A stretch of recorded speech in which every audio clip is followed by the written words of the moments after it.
penyakit kolbu itu mirip dengan penyakit fisik. Kalau kita sakit fisik, kita tidak menikmati makanan, benar nggak?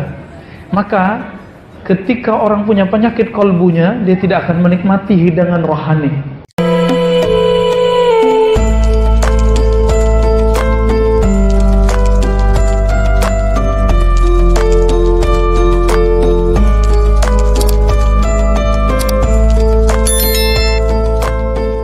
Mari kita buka kajian kita dan baca surah Al-Fatihah. A'udzubillahi minasyaitonir rajim. Bismillahirrahmanirrahim.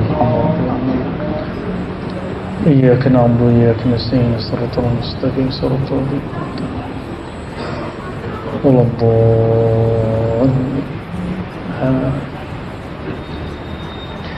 Baik sahabat yang dimuliakan Allah, di bulan lalu kita membahas tentang ajaibul qalb, keajaiban kalbu. Tapi keajaiban di sini berarti keunikan kalbu. Dan kita sudah membuka perkataan beliau yang mengatakan bahwa man arafa qalbahu arafa rabbahu. Siapa yang kenal kalbunya, kenal yang punya kalbu, yaitu Allah Ta'ala. Namun beliau mengatakan, ini pengakuan pengarang ya, wa aktsarun nas jahiluna biqulubihim wa nufusihim. Kebanyakan orang tidak kenal kalbunya dan dirinya. Maksud tidak kenal itu apa? Kalau dia kenal dirinya, kenal kalbunya, maka kebanyakan orang tidak akan menyia-nyiakan waktunya dengan kalbunya. Karena orang tidak mengenal kalbunya, akhirnya dia memberikan nutrisi untuk kalbu yang bukan bagiannya, bukan makanannya, sehingga apa yang diterima oleh kalbu bukan menjadi nutrisi tapi menjadi racun. Kalbu kita itu pengennya cuma satu, mendekat kepada zat yang maha satu. Lalu ketika dia tidak dibawa ke sana, maka dia akan tambah jauh ya. Kita membedakan antara ketenangan dengan kesenangan. Kalau ketenangan itu di kalbu, kalau kesenangan itu di nafsu. Kita mengira ketenangan itu sama dengan kesenangan. Nah, ini yang kemudian beliau katakan kebanyakan orang nggak paham ini. Nah, itu maksud beliau ya. Sekarang kita boleh masuk ke bab yang baru, kitab Riyadhatin Nafs. Bab mengenai riyadhah. Riyadhah artinya latihan. Riyadhatun nafsi, latihan jiwa. Kalau biasanya latihan fisik, misalnya kita belajar silat, karate, taekwondo, boxer, itu dilatih push up, memukul, guling ya, supaya apa? Biar kebentuk badan fisiknya, biar lincah. Sama, kalbu itu kalau tidak dilatih dia nggak lincah. Kalau kita punya teman jawara, baru tangan kita mau nempel ke punggungnya dia udah nangkap duluan, ya kan? Sama. Dalam surat Al-A'raf ayat 201, jawara-jawara kalbu itu dicirikan di sana, walladzina taqaw rabbahum. Orang-orang yang takut kepada Allah, takut itu di kalbu, bukan di pakaian, bukan di serban, bukan di ya, ini bukan pakaian takut ini ya, pakaian takut itu di kalbu. Nabi mengatakan at-taqwa hahuna, takwa itu di sini. Maka siapa yang punya nur takwa di kalbunya merasakan idza massahum ta'ifun minasyaitan, ketika ada sekelompok syaitan menyentuhnya. Jadi ternyata syaitan itu suka nyentuh-nyentuh. Nanti kita contohkan maksud nyentuhnya bagaimana.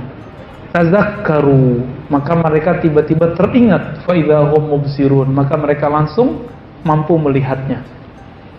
Maksudnya apa teks ini, ayat ini, Al-A'raf ayat 201 ini? Orang-orang yang sudah punya nur dalam kalbunya, nanti kalau digoda sama syaitan dia bisa ngerasain. Contohnya, kalau Bang Jimmy lagi duduk-duduk, tahu-tahu ada yang bening-bening lewat, ya, apa kata kalbunya? Jangan lihat. Kata yang satu lagi, eman, cuma sekali. Ketika si godaan yang kedua datang, dia sadar, wah ini setan nih. Nah, itu berarti nur kolbunya sudah hidup. Nur kolbunya sudah hidup. Tapi dia dengar, dia tahu kalimat itu kalah. Berarti belum walladzina taqau. Dia belum, nur takwanya belum nancep, ya. Belum ada di dalam. Mungkin takwa ada tapi nurnya sedang padam. Ya. Maka sahabat yang melakukan Allah, kita ini kurang adil. Supaya sehat jantung, mau olahraga jantung setengah jam, 1 jam setiap hari. Tapi mau sehat kolbu, tidak mau olahraga kalbu setiap hari. Adil nggak?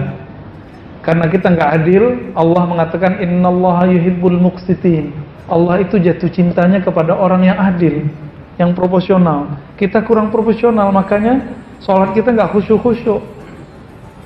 Nggak khusyuk-khusyuk wajar. Kenapa? Kita nggak adil kepada Allah, nggak adil kepada diri sendiri. Maka beliau membuka sebuah judulnya, ya, Riyadatul Nafs wa Tahdzibul Khuluqi wa Mu'alajati Amradil Qalb. Bab latihan rohani, tahzibul khuluq, bukan khalq. Jadi ada tahzib itu artinya melatih, mendidik. Khuluq itu akhlak. Kalau khalq nggak bisa dirubah kecuali operasi. Tapi kalau khuluq yang kita sebut sekarang akhlak, itu bisa berubah. Oleh karena itu, orang yang berwajah bagus belum tentu berakhlak bagus, karena khalq dan khuluq. Nah, teman kita mungkin ada yang namanya husnul khuluq. Khuluq itu singal dari akhlak. Jadi jamaknya, pluralnya akhlak. Udah jadi bahasa Indonesia ya, akhlak. Ternyata ada latihannya. Latihan untuk misalnya sabar itu ada latihannya. Latihan supaya bisa tahajud tiap malam itu ada latihannya. Wa mu'alajati amradil qalb. Lalu terapi kolbu, terapi penyakit-penyakit kolbu. Oh, ternyata di sini ada tambahan lagi. Penyakit kolbu itu mirip dengan penyakit fisik. Kalau kita sakit fisik, kita tidak menikmati makanan. Benar nggak? Maka ketika orang punya penyakit kolbunya, dia tidak akan menikmati hidangan rohani. Nggak menikmati hidangan rohani. Kalau begitu, diobati dulu atau langsung dikasih nutrisi. Jadi orang-orang yang sakit itu langsung dikasih daging atau diobatin dulu. Diobatin dulu, ya. Kita langsung kasih nutrisi, makanya muntah lagi. Itu sebabnya orang-orang munafik itu tidak akan bisa langsung didakwahi. Dia cuma bisa diingatkan dulu, diobatin dulu kolbunya. Nah, maka Imam Abdul Hasan Syadzili malam tadi di MRBJ 9 yang kita kasih tahu, Syaikhuka, gurumu itu bukan yang nyuruh-nyuruh kamu amalkan ini, bukan. Tapi gurumu itu yang mengerti dosis-dosis rohanimu, sehingga ketika memberikan amalan, takaran-takarannya seperti dokter mampu memberikan dosis-dosis obat. Coba kalau ada orang sakit langsung dikasih dosisnya agak tinggi sama dokter, apa yang akibatnya pada dia? Tambah sakit. Nah, teman-teman semua, obat itu seperti sakit. Ada sakitnya yang bisa diobati pakai prokol, ya. Apalagi namanya? Yang buat sakit kepala tuh. Ya, Panadol apalagi. Kita bukan iklan loh ya. Ya gitu, itu nama-nama itu nggak perlu pakai resep dokter. Cuma jangka waktunya hanya 3 hari, ya kan? Udah ditulis di situ. 3 hari penyakit masih berlanjut, hubungi dokter. Saya mau tanya, udah berapa hari sholatnya tidak khusyuk? Udah berapa lama zikirnya tidak nikmat?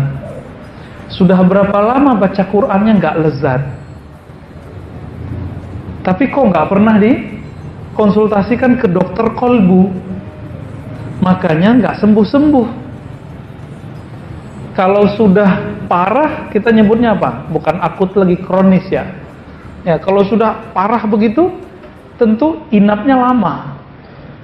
Ya, diinapkan. Makanya sahabat-sahabat Nabi itu, karena mereka kolbunya sehat, Nabi mengajarkan di awal-awal itikaf di awal Ramadan. Nabi mau selesai 20 Ramadan, lalu kemudian dapat wahyu bahwa Lailatul Qadar munculnya di akhir bulan. Maka belum lanjut lagi. Jadi pernah Nabi itu iktikaf penuh. Pernah juga 20 hari. dan yang paling sering beliau lakukan 10 hari 10 hari. Iktikaf itu latihan kolbu Pak sebenarnya, bukan pindah tempat tidur. Ini iktikaf kita masih pindah tempat tidur kan? Oh, apalagi iktikaf kita kadang-kadang cuma pindah tempat ngobrol, ya, kenalan lagi, ngobrol lagi, ceramah lagi. Kalau iktikaf gak usah banyak-banyak ceramah, banyakin amal. Karena udah kebanyakan ceramah kan, kecuali emang udah jadwalnya di masjid ceramah, udah kita biarin, tapi jangan banyak-banyak lagi. Nabi itu kalau itikaf off ngajar, nggak ada cara ngajar lagi. Yang beliau lakukan cuma mendidik jiwa. Ketika menantunya dan anaknya belum bangun, digedor-gedor, bangun Ali, bangun Fatimah, dibangunin. Jadi Nabi itu betul-betul seperti seorang trainer. Nah, maka di sini ada sebuah istilah Asy-Syaikh Al-Mursyid lil Murid. Ini kitab bukan kitab tarekat ya. Ini kitab tentang terati kolbu. Imam Ibnu Qudamah ahli hadis Al-Maqdisi, mazhabnya Hanbali bukan Syafi'i. Ternyata beliau ini berguru kepada keluarga Al-Maqdisi yang mereka punya akses kepada Syekh Abdul Qadir Al-Jilani. Hasilnya ini nih kitabnya. Jadi semuanya punya akses ke sana karena sama-sama Hanbali. Syekh Abdul Qadir Jilani Hanbali, dan rata-rata keluarga Al-Maqdisi itu Hanbali ya. Apa kata beliau? I'lam annal khuluqal hasan sifatul anbiya was-siddiqin. Ketahuilah bahwasannya sifat baik, akhlak terpuji itu adalah pakaiannya para nabi dan siddiqin. Siddiqin itu ulama-ulama. Akhlak yang baik. Maka Nabi itu bukan mewarisi gelar doktor LCMA. Nabi tidak mewarisi kemampuan baca kitab. Nabi mewarisi akhlak. Ada orang pintar baca kitab, tapi kalau di mimbarnya menakutkan Pak jadinya Pak. Berarti dia belum mewarisi akhlak Nabi, baru pintar baca kitab. Ada orang dia mewarisi ilmu fikih Nabi, tapi tidak mewarisi keramahannya Nabi Sallallahu Alaihi Wasallam.